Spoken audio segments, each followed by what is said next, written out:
అందరికీ నమస్కారం. ఆంధ్రప్రదేశ్ ప్రజలందరికీ ఒక ముఖ్యమైన శుభవార్త. మనం ఎప్పటి నుంచి ఎదురు చూస్తున్న రేషన్ కార్డ్ సర్వీసులు అందుబాటులోకి వచ్చాయి. ఇప్పుడు మనం రైస్ కార్డ్ని ఎలా అప్లై చేసుకోవాలో తెలుసుకుందాం. మొదటగా మనం సచివాలయంలో హౌస్ హోల్డ్ మ్యాపింగ్లో ఉన్నామో లేదో తెలుసుకోండి. మీరు హౌస్ హోల్డ్ మ్యాపింగ్లో ఉన్నట్లయితే మీరు రైస్ కార్డ్ సర్వీస్కు అప్లై చేసుకోనవచ్చు. రైస్ కార్డ్ సర్వీసులు మన ప్రభుత్వం 4 రకాలుగా విభజించారు.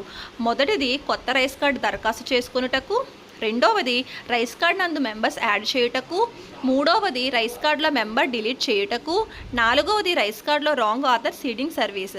మనం నెక్స్ట్ వీడియోలో రైస్ కార్డు యొక్క సర్వీసులు, వాటికి కావాల్సిన డాక్యుమెంట్స్ ఏమిటో క్లియర్గా తెలుసుకుందాం.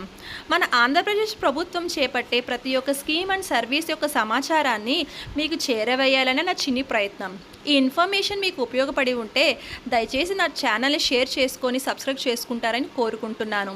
నెక్స్ట్ వీడియోలో మనం రైస్ కార్డు యొక్క సర్వీసులు, వాటి డాక్యుమెంట్స్ క్లియర్గా తెలుసుకుందాం. Thank you.